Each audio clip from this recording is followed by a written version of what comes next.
जय मसीह सम्पूर्ण ख्रिस्टका प्रेमीजनहरूलाई साथै न्यानो अभिवादन। परमेश्वरलाई धन्यवाद भएको होस्। मलाई आशा छ तपाईहरू सन्चै हुनुहुन्छ। आशाले जहिले पनि चरित्र उत्पादन गर्दछ अनि चरित्रले हामीलाई सही बाटोतिर डोराउँदछ। चरित्रले कहिले पनि हामीलाई निराशा बनाउँदैन। अनि वचनले भन्दछ, आज चाहिँ म तपाईहरूको बीचमा परमेश्वरको वचन यूहन्ना 14:6बाट चाहिँ लिएर आएको छु।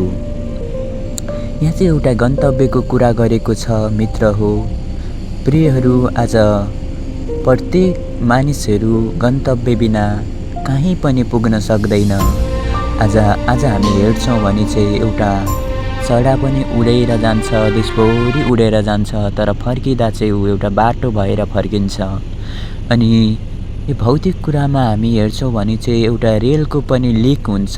अनि त्यो लिक छोडेर ट्रेन चाहिँ जब लिक छोडेर दायाँ बायाँ चाहिँ लाग्यो भने त्यो दुर्घटना हुन्छ अनि विनाशमा पुग्दछ। त्यसै गरी आकाशमा उड्ने एउटा एयरलाइन प्लेनको पनि एउटा लाइन हुन्छ। त्यो चाहिँ एउटा एयरलाइन कटेर चाहिँ अर्को लाइनमा हिँड्न थाल्यो भने एक्सिडेन्ट हुने, प्लेन क्र्यास हुने सम्भावना चाहिँ धेरै हुन्छ। त्यसैले प्रत्येकको एउटा बाटो हुन्छ। अनि आज हामी मानव जातिको पनि एउटा गन्तव्य छ। गन्तव्य बिना हामी जुनै ठाउँमा पनि हिँड्न सक्दैनौँ। गन्तव्य बिनाको यात्रु चाहिँ एउटा आशा बिनाको मानिस जस्तै हो। अनि यहाँनिर परमेश्वर येशू ख्रिस्टले आफ्ना चेलाहरूलाई भन्दै हुनुहुन्छ, यहाँनिर मजाको कुरा भन्दै हुनुहुन्छ। यूहन्ना 14:6मा येशूले यसो भन्नुभएको छ आफ्ना चेलाहरूलाई। येशूले तिनीहरूलाई भन्नुभयो, बाटो, सत्य र जीवन म नै हो। मद्वारा बाहेक कोही पनि मेरा पिताकामा आउन सक्दैन। अनि साँच्चै आज मानव जातिको पनि एउटा बाटो छ, जानुपर्ने एउटा बाटो छ। अनि त्यो बाटो चाहिँ तयार गर्नुहुने चाहिँ येशू ख्रिस्ट हुनुहुन्छ। हाम्रो मार्गहरूलाई चाहिँ तयार गर्नुहुने येशू ख्रिस्ट हुनुहुन्छ। प्रत्येकको एउटा बाटो हुँदछ। अनि त्यो बाटो भएर चाहिँ हामी गन्तव्यलाई पार गर्नुपर्ने हुन्छ, हाम्रो डेस्टिनेसनमा पुग्नुपर्ने हुँदछ। अनि त्यो बाटो चाहिँ येशू ख्रिस्ट हुनुहुन्छ। सत्यको बाटो, जीवनको बाटो चाहिँ आज मानव जातिको चाहिँ येशू ख्रिस्ट हुनुहुन्छ। अनि उहाँद्वारा बाहेक कोही पनि पिताकामा पुग्न सक्दैन। अनि त्यो स्वर्गको गेट, स्वर्गको डोर, ढोका चाहिँ प्रभु येशू ख्रिस्ट हुनुहुन्छ। अनि जसरी हामी उहाँमा रह्यौँ भने, उहाँको बाटो उहाँमा हिँड्यौँ भने मात्रै हामी त्यो ढोकाबाट भित्र र बाहिर पस्न सक्छौँ।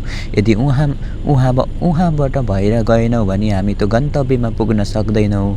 अनि मित्रहरू, आज यूहन्ना 14:6ले यही भन्दछ, बाटो, सत्य, जीवन चाहिँ प्रभु येशू ख्रिस्ट हुनुहुन्छ।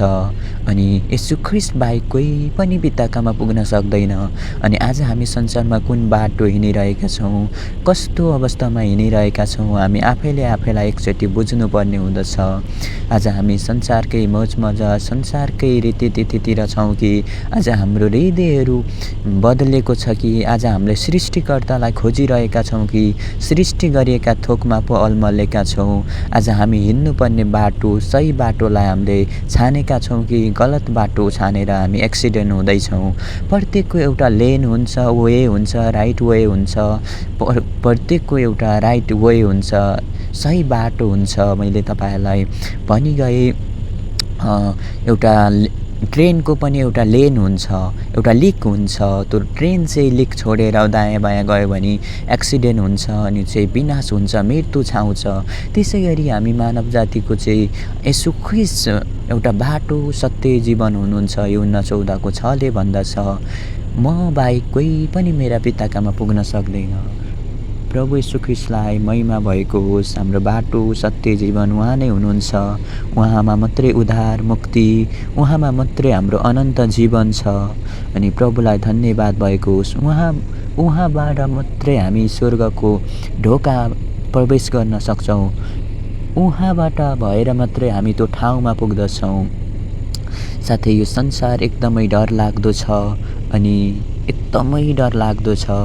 अनि आज हामी यो डरलाग्दो संसारमा पनि आज हामी सही बाटोमा हिँडेका छौँ भने, हामीले लिक चाहिँ छोडेको छैन भने हामी कतै पनि एक्सिडेन्ट हुँदैनौँ।